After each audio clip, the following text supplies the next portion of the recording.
अस्सलामु अलैकुम वरहमतुल्लाहि वबरकातुहू।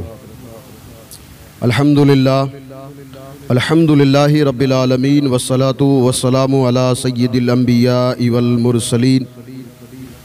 अम्मा बाद फ़अऊज़ु बिल्लाहि मिनश शैतानिर रजीम। बिस्मिल्लाहिर रहमानिर रहीम।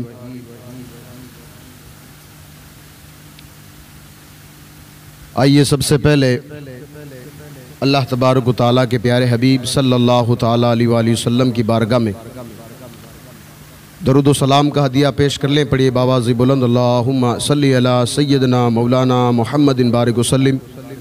सलातुम व सलामन अलैका या हबीबी या हबीबी या हबीबी या रसूल अल्लाह सल्लल्लाहु ताला अलैहि वसल्लम। अभी आपने ये जो दरूद पाक पढ़ा है, ये सिर्फ हम लोग ही नहीं पढ़ते हैं, बल्कि जो हमारा खालिक और हमारा मालिक है, जिसको हम सजदा करते हैं, और हमारा अकीदा है कि उसके अलावा इबादत के लायक कोई नहीं है, हमारी पेशानी सिर्फ उसकी बारगाह में झुकती है, यानी कि अल्लाह रब्बुल इज़्ज़त। वो अपने प्यारे हबीब सल्लल्लाहु अलैहि वसल्लम पर दरूद भेजता है। दुनिया का सबसे पहला इंसान जिसको हज़रत आदम अला नबीना अलैहिस्सलातु वस्सलाम बोला जाता है। अल्लाह तबारक व तआला ने जब ज़मीन पर इंसानी आबादी को बसाना चाहा, तो अल्लाह तबारक व तआला ने हज़रत आदम अला नबीना अलैहिस्सलातु वस्सलाम और हज़रत हव्वा रज़ियल्लाहु तआला अन्हा के ज़रिए इस ज़मीन पर इंसानी आबादी को फैलाया। आप यूँ कह लीजिए कि हज़रत आदम से पहले दुनिया में कोई इंसान मौजूद नहीं था। अल्लाह तबारक व तआला ने हज़रत आदम अला नबीना अलैहिस्सलातु वस्सलाम को पैदा किया, आपको जन्नत में रहने का हुक्म दिया। अब अल्लाह तबारक व तआला की जन्नत इतनी खूबसूरत है, इतनी खूबसूरत है, आप अंदाज़ा लगाइए कि हुज़ूर पाक सल्लल्लाहु अलैहि वसल्लम दुआ फरमाया करते थे जन्नत के लिए, तो जन्नत कितनी खूबसूरत होगी। लेकिन जब हज़रत आदम अला नबीना अलैहिस्सलातु वस्सलाम, क्योंकि उस वक्त वाहिद इंसान थे, वो अकेले थे, जब वो वहाँ रह रहे थे, सबसे पहले तो मैं ये आपको बता दूं कि अल्लाह तबारक व तआला ने वसीला यही बनाया है कि इंसानी आबादी को दुनिया में इसी तरीके से फैलाना है। अल्लाह तबारक व तआला ने हज़रत आदम को जब जन्नत में रहने का हुक्म दिया, तो कहते हैं कि हज़रत आदम अला नबीना अलैहिस्सलातु वस्सलाम जब जन्नत में रहने लगे तो उनको अकेलापन महसूस हुआ।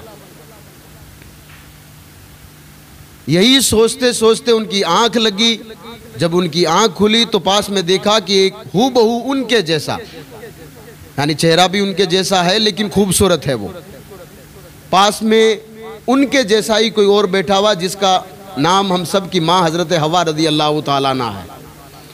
हज़रत आदम अला नबीना अलैहिस्सलातु वस्सलाम उनको देख कर के बड़े खुश हुए और हाथ लगाने को चाहा या करीब जाने को चाहा, तो अल्लाह तबारक व तआला ने कहा आदम रुक जा। यहाँ से अल्लाह तबारक व तआला ने हमें ये भी पैगाम दिया, अब तुम आगे दुनिया में जब जाओगे, अगर तुम्हें एक दूसरे से मिलना है तो अल्लाह तबारक व तआला ने एक जो है मतलब तरीका बताया है, उसका नाम है निकाह। निकाह से पहले अगर तुम किसी भी तरीके से जाओगे, चाहे किसी की रज़ा से जाओगे, चाहे लड़की की रज़ा है, लड़की के माँ बाप राज़ी हैं, निकाह नहीं है, तो फिर वो काम ज़िना माना जाएगा। ये बात याद रखें, यानी वो काम अल्लाह उसके रसूल को नाराज़ करने वाला काम माना जाएगा। निकाह का भी एक तरीका हुज़ूर पाक सल्लल्लाहु अलैहि वसल्लम की शरीयत में हमें एक बिल्कुल आसान सा तरीका बताया गया है कि निकाह किस तरीके से करना है। हज़रत आदम अला नबीना अलैहिस्सलातु वस्सलाम का निकाह हुआ साहब। अब आपको मालूम होगा निकाह में एक चीज़ वाजिब है साहब, वो है महर। निकाह में दो चीज़ें फ़र्ज है, ये बात याद रखें, एक चीज़ वाजिब है और तीन चीज़ सुन्नत है। इसके अलावा ये सारी चीज़ें हैं, ये सारी की सारी रस्म व रिवाज हमारी तरफ से साहब। रस्म और रिवाज का मतलब ही यही होता है कि हमारे लोगों ने शुरू किया, फिर इसको धीरे धीरे लोगों ने बढ़ा दिया, इसी को रस्म और रिवाज बोला जाता है। हज़रत आदम अला नबी अलैहिस्सलाम का जब निकाह हुआ तो आपको मालूम होगा कि ना तो उस वक्त कोई करेंसी चलती थी, ना कोई सिक्का था, ना कोई रुपया था, क्योंकि वहाँ किसी चीज़ की ज़रूरत नहीं पड़ती और ना कभी इंशाअल्लाह तबारक ताला वहाँ पड़ेगी। अगर वहाँ पड़ती तो आपके कफन में बड़ी बड़ी जेबें भर कर आपको यहाँ से भेजा जाता साहब। वहाँ किस चीज़ की ज़रूरत पड़ेगी? यहाँ आप अल्लाह की बारगाह में जो सजदे करते हो, यहाँ आप हुजूर पर दरूद पाक पढ़ते हो, यहाँ आप अल्लाह तबारक व तआला के बताए रास्ते पर चलते हो। किसी इंसान को जब बुराई की तरफ जाते हुए देखते हो तो उसको रोकते हो, और जब कोई इंसान जो है मतलब नेकी करता है तो आप उसको जो है मतलब उसकी इज्जत करते हो। तो ये सारे काम जन्नत में जो है आपके लिए जाने के आसान तरीके बनाएगा साहब। यही चीज़ें जिनको नेक अमाल बोला जाता है। तो हज़रत आदम अला नबी अलैहिस्सलाम ने फरमाया मेहर, तो अल्लाह तबारक व तआला ने बहुत सारी किताबों में बहुत सारी रिवायतें मौजूद है साहब, लेकिन जो सबसे ज़्यादा जो मशहूर रिवायत वो यही है कि अल्लाह तबारक व तआला ने फरमाया आदम तो मेरे महबूब सल्लल्लाहु अलैहि वसल्लम पर 10 मरतबा दरूद पाक पढ़ते। आप अंदाज़ा लगाएं उस वक्त तो आका अलैहिस्सलाम को अल्लाह तबारक व तआला ने भेजा ही नहीं था, लेकिन आका अलैहिस्सलाम की एक हदीस पाक है कि मैं उस वक्त भी नबी था जिस वक्त हज़रत आदम अला नबी अलैहिस्सलाम पानी मिट्टी की जो है सफ़र तय कर रहे थे। यानी हज़रत आदम को अभी बनाया ही नहीं गया था, अल्लाह तबारक व तआला ने उस वक्त मुझे नबी बना दिया। और इसकी सबसे बड़ी दलील यह है कि अल्लाह तबारक व तआला फरमा रहा आदम हवा के करीब अगर जाना है, बीवी के करीब अगर जाना है तो तुम्हें मेरे महबूब सल्लल्लाहु अलैहि वसल्लम पर 10 मरतबा दरूद पढ़ना होगा। जब हज़रत आदम ने 10 मरतबा दरूद पढ़ा तो ये उनकी जो है महर एक्सेप्ट कर ली गई। लेकिन ये बात याद रखिए, ये हज़रत आदम अला नबी अलैहिस्सलाम के लिए ख़ास थी, नबी पाक सल्लल्लाहु अलैहि वसल्लम की उम्मत के लिए ख़ास नहीं है। कल कोई बंदा जो ज़्यादा जो है पढ़ा लिखा या कोई कम पढ़ा लिखा बंदा खड़ा होकर के ये ना कह दे कि जब हज़रत आदम ने 10 मरतबा दरूद पढ़ कर के अपनी महर जो अल्लाह के सामने मनवा ली थी तो मैं तो 125 मरतबा पढ़ सकता हूँ साहब। नहीं, अल्लाह तबारक व तआला ने हर एक नबी की उम्मत के लिए अलग शरीयत रखी है। हमारे नबी सल्लल्लाहु अलैहि वसल्लम की शरीयत में महर कितनी है साहब? कम से कम महर 3.5 तोला चांदी है साहब। अगर उसका आप इतना जेवर दे रहे हो तो वो महर जो एक्सेप्ट कर ली जाती है।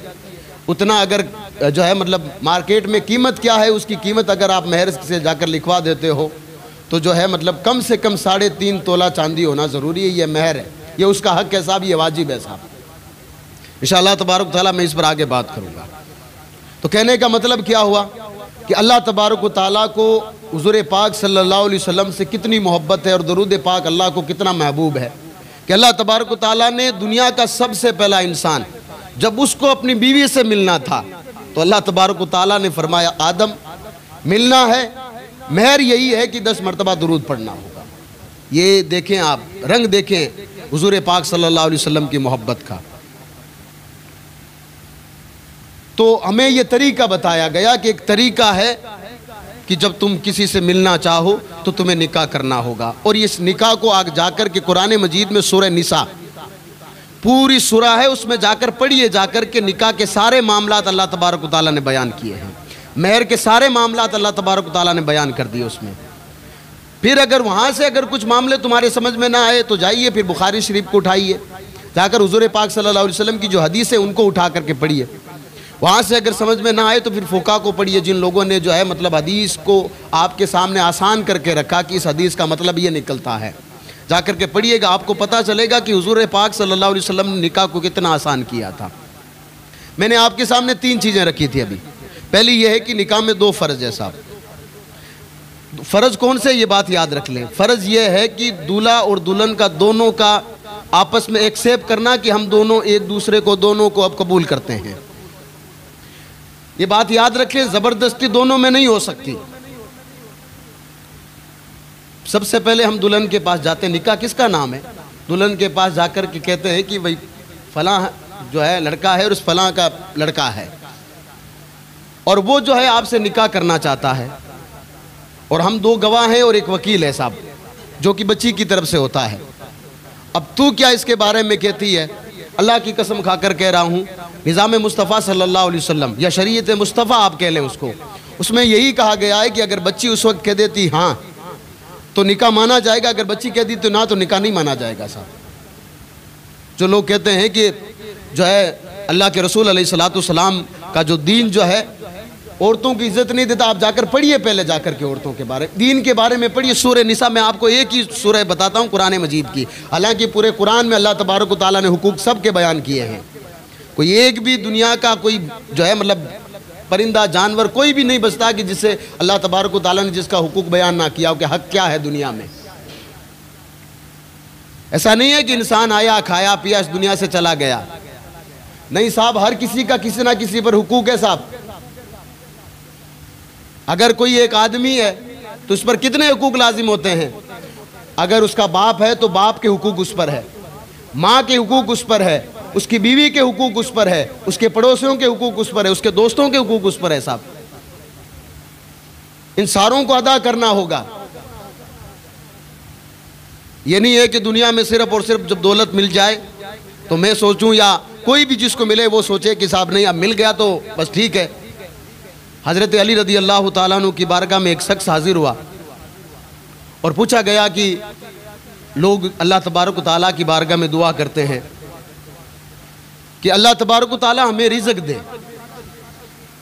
मैं भी दुआ करता हूँ, आप भी सब दुआ करते हैं। पूछा गया ये रिज़्क़ क्या है अल्लाह तबारक व तआला का, गौर कीजिएगा इस बात पर, रिज़्क़ क्या है। तो हज़रत अली रदी अल्लाह ताला अन्हु फरमाते हैं सिर्फ रिज़्क़ यही नहीं है कि अल्लाह तबारक व तआला ने तुम्हें माल मवेशी दे दिया। मवेशी मतलब जानवर, उस वक्त क्योंकि जानवर जिसके पास ज़्यादा होते थे मालदार उसको माना जाता था। हज़रत अली फरमाते हैं सिर्फ मालदार वही नहीं है जिसके पास जो है माल या मवेशी है। आपने तीन चीज़ें बताई थी, माल, ये जानवर, ये मवेशी वगैरह, ये अल्लाह की नेमत, ये है अल्लाह तबारक व तआला का रिज़्क़ है। अगर अल्लाह दे तो इसकी कदर करें, जहाँ खर्च करने की जरूरत पड़े वहाँ खर्च करें। हज़रत अली फरमाते हैं कि ये तो सब माल है ही, अब इन तीनों चीज़ों को ज़रा गौर करें, इन तीनों चीज़ों पर। वो अगर हमारे पास है तो हज़रत अली रदी अल्लाह ताला अन्हु फरमाते हैं अल्लाह तबारक व तआला का सच्चा रिज़्क़ आपके पास है। अगर ये तीनों चीज़ें नहीं हैं आपके पास, भले खजाने भरे पड़े होंगे, कारून को जाकर पढ़ लीजिए, कम था उसके पास खजाना साहब, उसके खजाने की जो मिकदार किताबों में नहीं आती है, उसके खजाने कितने कमरों में मौजूद थे, उन कमरों के कितने ताले लगे हुए थे, उन तालों में कितनी चाबियां लगी थी, उनकी मिकदार आती है। कहते हैं कि कारून का खजाना कितना बड़ा था। कारून का खजाना इतना बड़ा था कि 40 ऊंट जो है उसके खजाने की चाबियां लेकर चलते थे साहब। अब खजाना कितना बड़ा होगा साहब, 40 ऊंट सिर्फ उसके खजाने की चाबियां लेकर चलते थे साहब। अब वो एक अल्लाह के नबी का जो चचेरा भाई है, अब गौर करें उसको। मैं फिर से कहता हूं, मैं कई मरतबा आपके सामने बात रखता हूं, अल्लाह हिदायत हर किसी को नहीं देता है साहब। अल्लाह जिसको हिदायत देना उस हिदायत की जो है कदर करें। अगर अल्लाह ने आपको सजदे की तौफीक दी है, आप अपने लिए नमाज पढ़ रहे हैं साहब, किसी और के लिए नमाज नहीं पढ़ रहे हैं। अब अगर कोई नमाज नहीं पढ़ रहा है तो आप उसको प्यार से कहें कि नमाज पढ़। ताना नहीं कर सकते कि या साहब ये तो फलां तो नमाज ही नहीं पढ़ रहा है। हो सकता है कि शायद के कभी वो नमाज पढ़ता हो, अल्लाह की बारगाह में उसकी नमाज कबूल हो, और तू जो है नमाज पढ़ रहा है, लंबे लंबे सजदे कर रहा है, तेरी नमाज अल्लाह की बारगाह में कबूल हुई ना हो। कारून अल्लाह के एक नबी का और मशहूर नबी का चचेरा भाई है। वो जब गए थे कि अल्लाह की बारगाह में कुछ खर्च किया कर, उसने एक ही बात कही थी, माल मेरा है, मेहनत मैंने की है, और तू कह रहा है कि मैं अल्लाह की राह में खर्च करूं। फिर अल्लाह तबारक व तआला कहता है कि फिर हमने उसको ज़मीन में दबा दिया, खजाना समेत ज़मीन में दबा दिया। भाई मालिक वो है, वो कहता है कि फिर मैं देने वाला हूँ, मैं तो कह रहा हूँ कि जो मैंने दिया उसमें से कुछ गरीबों को दे। तो अल्लाह तबारक व तआला ने जो कुछ दिया है ना उसकी कदर करें। हज़रत अली से पूछा गया कि जो असल में रिज़्क़ क्या है, तो मौलाए कायनात हज़रत अली रदी अल्लाह ताला अन्हु इस्लाम के चौथे खलीफा हैं, हुजूर के दामाद हैं, हज़रत हसन और हुसैन के वालिद गिरामी है। उनकी बीवी जो है वो तमाम जन्नती औरतों की सरदार है, उनके 2 बेटे जन्नती जवानों के सरदार है साहब। वो हज़रत अली रदी अल्लाह ताला अन्हु से पूछा गया कि असल में रिज़्क़ क्या है, तो आपने कहा माल मवेशी है ना, ये तो अल्लाह का रिज़्क़ है ही साहब, इसकी कदर करो। लेकिन फरमाते पहला रिज़्क़ ये है कि औलाद का नेक होना। औलाद नेक कब होगी आप जानते हैं, जब उसके पास थोड़ा सा दीन होगा साहब, जब उसके पास कुरान का दीन होगा, जब उसके पास रसूल पाक सल्लल्लाहु अलैहि वसल्लम की मोहब्बत होगी, जब उसके पास अल्लाह के नेक बंदों की मोहब्बत होगी ना, तब औलाद जाकर नेक होगी। अब हमने उस औलाद को कभी बताया ही नहीं कि हुजूर की सुन्नत क्या है, हमने उस औलाद को कभी कुरान के करीब ही नहीं जाने दिया, वो औलाद कैसे नेक बनेगी साहब। फिर वो जो पुरफितन दौर आता है, लोग कह देते हैं कि साहब कुरान मजीद में ये है ये है। अब वो बेचारा कभी कुरान के करीब गया ही नहीं है, उसको मालूम ही नहीं है, फिर वो उधर की भी मानता है इधर की भी मानता है, फिर वो कंफ्यूज होकर के बैठ जाता है कि मैं जाऊं तो जाऊं कहाँ। हजरत अली इसलिए फरमाते हैं कि औलाद हो लेकिन वो नेक हो साहब। इसलिए हुजूर अलैहिस्सलाम ने तुम्हारे लिए सदका जारिया इस औलाद को कहा है, अगर नेक होगी तो तुम्हारे लिए दुआ करेगी। ये तुम कब्र में भी जाओगे तो ये जो जो अमल करेगी अल्लाह तबारक व तआला इसका फ़ायदा तुम्हें कब्र में अता करेगा। ये बातें हुजूर अलैहिस्सलाम ने फरमाई है। इसलिए हज़रत अली फरमाते हैं कि अल्लाह का पहला रिज़्क़ ये है कि औलाद हो, वो भी नेक हो। अब हज़रत अली के पास औलाद कौन सी? वो औलाद है जिसको हुजूर फरमाते हैं ये जन्नती जवानों के सरदार है साहब। आगे पूछा गया दूसरी कौन सी है और औलाद नेक कौन सी? मैं आपको बता दूं, औलाद नेक वो है जो आपके बुढ़ापे में आपका सहारा बन सके। औलाद नेक वो है जब आप कब्र में चले जाएं तो कम से कम आपके लिए इतना वो कर सके कि सूरह फातिहा 3 मरतबा कुल वल्लाह शरीफ पढ़ करके वो आपको याद कर सके कि परवरदिगार मेरा बाप था जिसने मुझे दुनिया दिखाई थी, मैं कुछ नहीं जानता था, मुझे उसने चलना सिखाया था। परवरदिगार जो मुझे कुछ बोलना नहीं आता था तो उसने कई मरतबा कोशिश की कि ये चीज़ ये है, ये चीज़ ये है। अल्लाह पाक आज वो दुनिया से चला गया है। उसने जो है उजाले में जितने गुनाह किए हैं, अंधेरे में जितने गुनाह किए, अल्लाह पाक उसको माफ़ कर। अल्लाह तबारक व तआला फरमाता है जब औलाद दुआ करती है तो मैं उसकी दुआओं को कबूल करता हूँ। और हमारे सामने कितने सारे ऐसे वाक़ियात मौजूद हैं। पूछो हज़रत मूसा अलैहि अलैहिस्सलाम एक कब्र से गुजर रहे हैं, अजाब हो रहा है उस पर, वो अल्लाह के नबी थे, उनको जो है मतलब कब्रों में क्या हो रहा है अल्लाह तबारक व तआला ने उनको पावर दिया था, उनको नज़र आता था कि कब्रों में क्या हो रहा है। हज़रत मूसा अलैहिस्सलाम ने दुआ फरमाई, आगे निकल गए। चंद रोज़ के बाद जब वापस आए तो वही कब्र, उसी कब्र को देखा तो एक जन्नत की क्यारी बनी हुई थी। वो कब्र जन्नत की वो क्यारी बनी थी। हज़रत मूसा क्योंकि अल्लाह से सीधा डायरेक्ट वो कॉन्टेक्ट वाले लोग थे, पूछा परवरदिगार मैं यहाँ से गुजरा था, मैं होता या आप होते तो क्या सोचते? मैंने दुआ की इसलिए मेरी दुआ कबूल हो गई है। हम लोग ये सोच लेते थे मैं दुआ की तो यहाँ इस कब्र पर अजाब हो रहा था और आज मैंने दुआ की तो अजाब हट गया। लेकिन हज़रत मूसा अल्लाह के नबी थे, उन्होंने अल्लाह की बारगाह में अर्ज़ पेश की, परवरदिगार मैं यहाँ से निकला था, इस कब्र पे तेरा अजाब नाजिल हो रहा था, आज ये कब्र जो है इस कब्र पर तेरी रहमतें नाजिल हो रही है, वजह क्या है इसकी? हज़रत मूसा ने अपनी दुआओं का भी जिक्र नहीं किया, ये भी नहीं कहा कि यहाँ से एक नबी का गुज़र हुआ है, यहाँ से एक नबी का गुज़र हुआ है, जबकि हज़रत मूसा का गुज़र हुआ था। मेरे आका अलैहिस्सलाम फरमाते हैं मेरी उम्मत का कोई नौजवान जिसमें गुनाह करने की ताकत हो, साहब गुनाह करने की ताकत हो, बूढ़े आदमी की बात नहीं कर रहा हूँ, बूढ़ा आदमी जब कुछ नहीं कर पाता तो अल्लाह की बारगाह में जाकर कहता मैं तौबा करता हूँ परवरदिगार अब तौबा, अब मैं गुनाह नहीं करूँगा। तू करने के लायक ही नहीं बचा, कैसे गुनाह करेगा तू? गुनाह तू उस वक्त तौबा तो उस वक्त करता जिस वक्त तू पहलवान था, और अगर कोई तेरे सामने गलती कर देता तो उसको अल्लाह के लिए माफ़ कर देता था ना, अल्लाह उस वक्त उससे राजी जल्दी होता था। मेरे आका फरमाते एक जवान नौजवान जिसके अंदर गुनाह करने की ताकत हो, फिर वो अल्लाह के डर से अल्लाह की बारगाह में जाकर कहता है अल्लाह पाक गुनाह नहीं करूँगा। तो मेरे आका फरमाते हैं जब वो तौबा करता है ना तो अल्लाह तबारक व तआला आस पास के कब्रिस्तानों से 40 दिन से अजाब उठा लेता है। 40 दिन के लिए ये उम्मत का एजाज़ है, अल्लाह तबारक व तआला ने अपने हबीब सल्लल्लाहु अलैहि वसल्लम की उम्मत का एजाज़ दिया है। आप फिर देखिए गरीब नवाज जब गरीब नवाज रहमतुल्लाहि ताला अलैह की दिल की जब दुनिया बदली थी तो उस वक्त क्या हुआ होगा? जब गौसे पाक रज़ी अल्लाह ताला ने 40 डाकुओं को 250 डाकुओं को कलमा पढ़ाया था या तौबा करवाई थी, उस वक्त क्या हालात हुए होंगे? या एक आम इंसान की बात हो रही है। हज़रत मूसा ने जब अर्ज़ की तो अल्लाह तबारक ताला ने फरमाया मूसा ये शख्स बड़ा गुनहगार था, जब इस दुनिया से गया था तो ये एक बच्चा छोड़ के गया था पीछे। इसकी बीवी ने जो है मतलब हज़रत मूसा के जो है शरीयत में जो किताब नाजिल हुई थी उन आलिम के पास भेजा, और ये बिस्मिल्लाहिर्रहमानिर्रहीम हर एक नबी की शरीयत में रही है, अल्लाह के नाम से शुरू, ये बात याद रखें। हज़रत सुलेमान ने ख़त लिखा, कुरान मजीद में जाकर पढ़िए सूरह नमल को, जब बिल्किस की तरफ हज़रत सुलेमान जब ख़त लिखते हैं तो किससे शुरू करते हैं? बिस्मिल्लाह से। अब हज़रत सुलेमान का वाक़या आपने पढ़ रखा होगा। तो अल्लाह पाक फरमाता मूसा आज उसका बच्चा पहली मरतबा गया है और उसने जाकर कहा बिस्मिल्लाहिर्रहमानिर्रहीम, शुरू करता हूँ अल्लाह तबारक व तआला के नाम से जिससे बड़ा मेहरबान कोई नहीं है दुनिया में। मूसा ये बता कि इसका छोटा सा बच्चा है, वो मुझे मेहरबान कहे, मुझे वो रहीम कहे, वो मुझे मेहरबान कहे, वो मुझे मेहरबान कहता रहे, मैं इसके बाप पर अजाब नाजिल करूं, ये नहीं हो सकता मूसा। ये तो अल्लाह तबारक व तआला की मेहरबानी है। अल्लाह तबारक व तआला जो है, मतलब जब माँ बाप औलाद के हक़ में दुआ करते हैं तो अल्लाह तबारक व तआला ऐसे उनकी दुआओं को कबूल करता है जैसे एक नबी अपनी उम्मत के हक़ में दुआ करता है। ये बात याद रखें। और जब माँ बाप इस दुनिया से चले जाते हैं या माँ बाप दुनिया में रहते हैं, औलाद जब उनके लिए दुआ करती है तो अल्लाह तबारक व तआला उनकी भी दुआ बड़ी जल्दी कबूल करती है।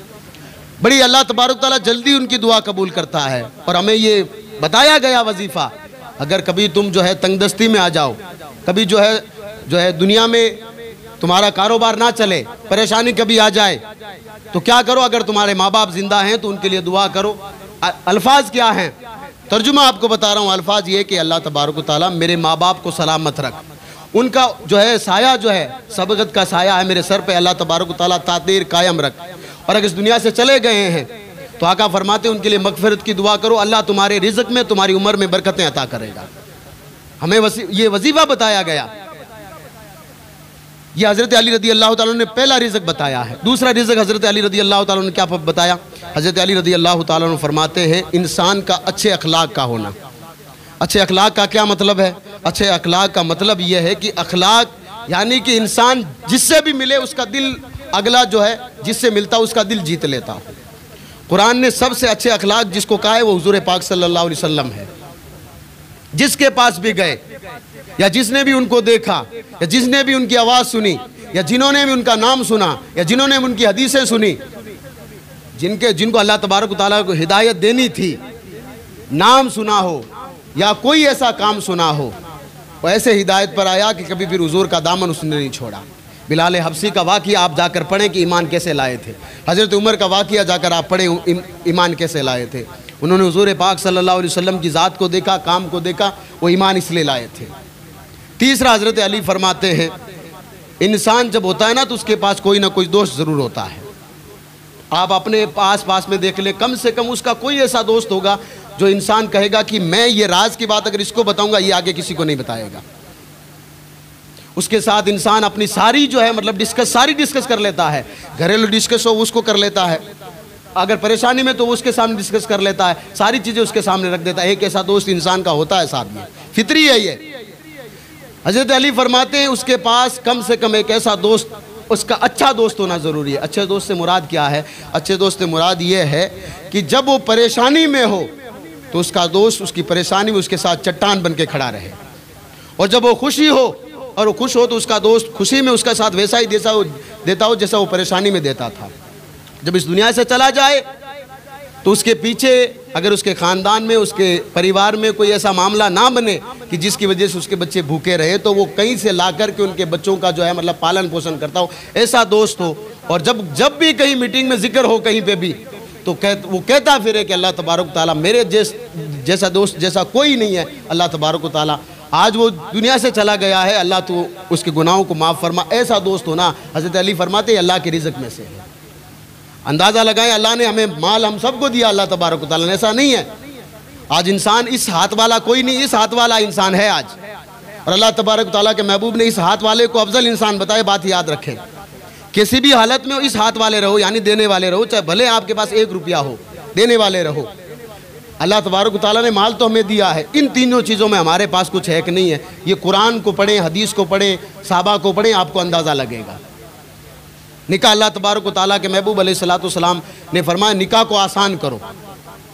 क्यों आसान करो? इसकी वजह क्या बताई गई? इसलिए बताई गई कि दुनिया में हर कैटेगरी का इंसान रहता है, गरीब भी रहता है, अमीर भी रहता है, सब रहता है, ताकि कोई भी इंसान ये ना समझे कि अल्लाह तबारक ताला ने मुझे इस ज़मीन पर भेजा है तो फिर मुझे इसको दे दिया, उसको क्यों नहीं दिया। उसकी ज़बान पर कोई ऐसा शिकवा नहीं आना चाहिए। उसकी बेटी अगर घर पे है तो वो ये शिकवा ना करे कि परवरदिगार उनके पास तो सब कुछ है, वो सब कुछ कर रहे हैं और मुझे कुछ मिला ही नहीं है। इसलिए हुजूर अलैहिस्सलातु वस्सलाम ने फरमाया निकाह को आसान करो। आसान करोगे तो अल्लाह तबारक ताला कहता मैं तुम्हारी निकाहों में बरकतें अता करूँगा। निकाह में बरकत का क्या मतलब हुआ? निकाह में बरकत का मतलब यह है कि जो हज़रत मौला अली फरमाते हैं ना कि फिर मैं औलाद भी नेक अता करूँगा। निकाह में बरकत का मतलब यही है, मियाँ बीवी के आपस में मोहब्बत, जो अल्लाह तबारक ताला कहता मोहब्बत भी अता करूँगा। ये सारी चीज़ें आप पहले के लोगों में देख लो, जिन लोगों ने शरीयत को पढ़ा, गौसे पाक रदी अल्लाह ताला अन्हु के वालिद का वाक़या थोड़े दिन पहले पूरे 11वीं शरीफ में आप सुनते आए हैं। क्या क्या उनके सामने शर्तें रखी गई थी। अल्लाह को राज़ी करने के लिए इन्होंने कहा अल्लाह की राज़ी करने के लिए निकाह करूँगा मैं। बेटा कौन सा दिया था? बेटा गौसे पाक रदी अल्लाह ताला अन्हु दिया था।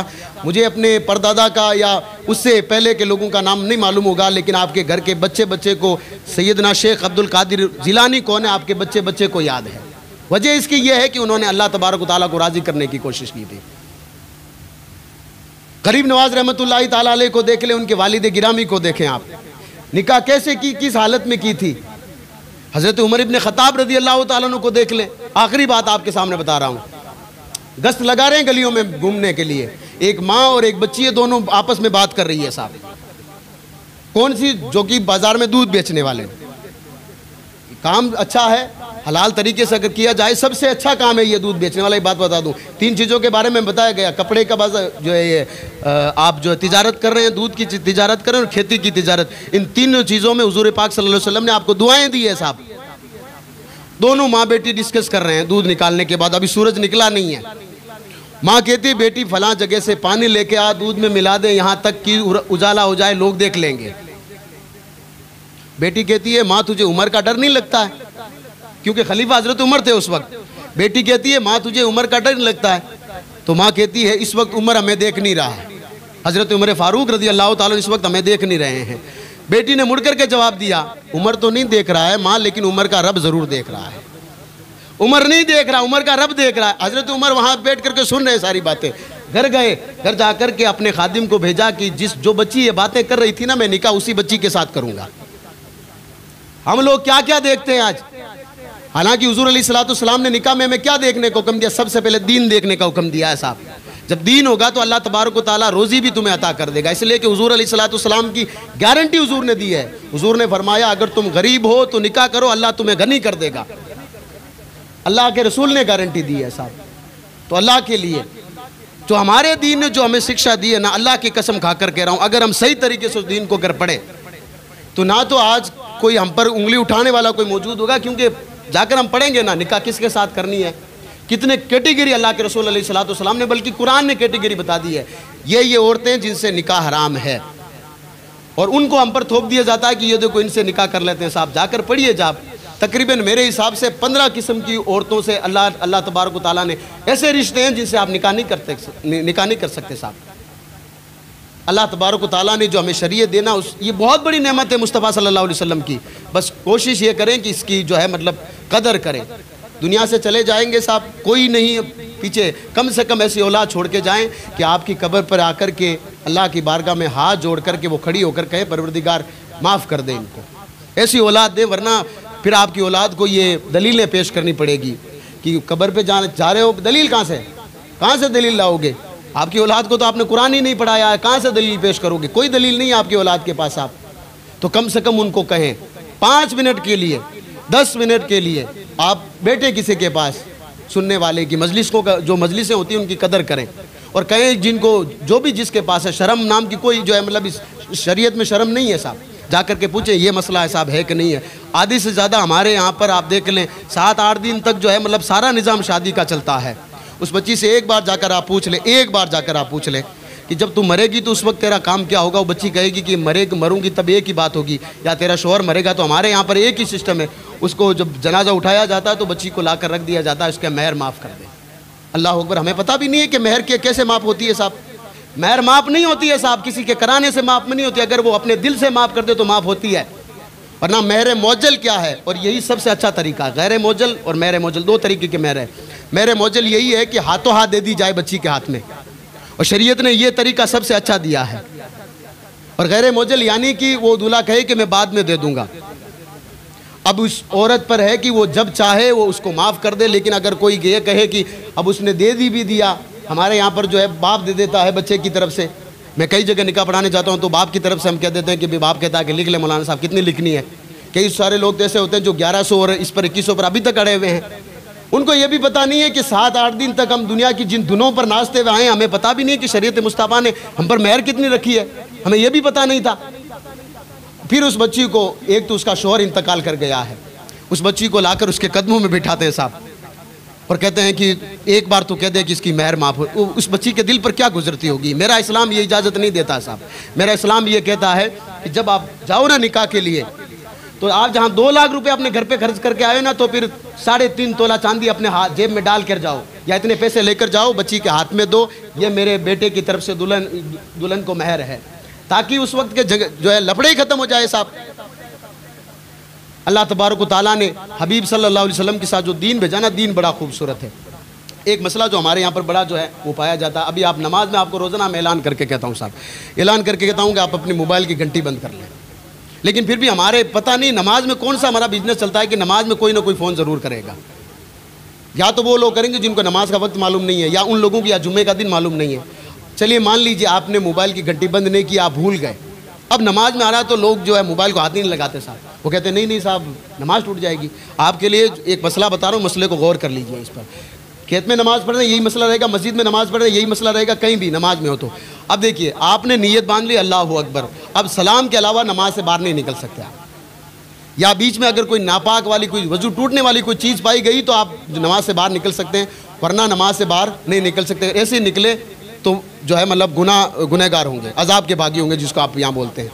अब चलिए कि नमाज आपने शुरू कर ली, अल्लाहु अकबर आपने कह दिया, अब किसी का आया तो दो चीज़ें बताई, एक तो होता है अमले कलील और एक होता है अमले कसीर। इसका मैं थोड़ा सा आपको जो है आसान भाषा में कि कम से कम आप जितना जल्दी हो सके उसकी घंटी बंद कर लें, और घंटी ऐसे बंद करें कि दूर से अगर कोई बंदा खड़ा ना, उसको ऐसा नहीं लगना चाहिए कि नमाज में इसने कोई हरकत की है। इसको कहते हैं अमले कसीर। और एक आदमी है कि नमाज पढ़ते मोबाइल निकालेगा, ऐसे निकाल करके देखेगा, अरे फलां साहब का फ़ोन है, ऐसे बंद किया उसने, यह है अमले कलील, इससे नमाज दोबारा पढ़नी ज़रूरी है साहब। अब अगर मोबाइल की घंटी चालू है, पहले तो घंटी ऐसी रखिए कि जिसे आपको भी सुनने से सवाब मिले और दूसरे को गुनाह ना मिले, एक बात याद रखें। अब अगर आ गया तो एंड्रॉयड अगर मोबाइल किसी के पास है तो ये तीनों खटके जो आते हैं ना, ये तीनों स्विच है ना, ये तीनों काम करते हैं घंटी बंद करने के लिए आपके।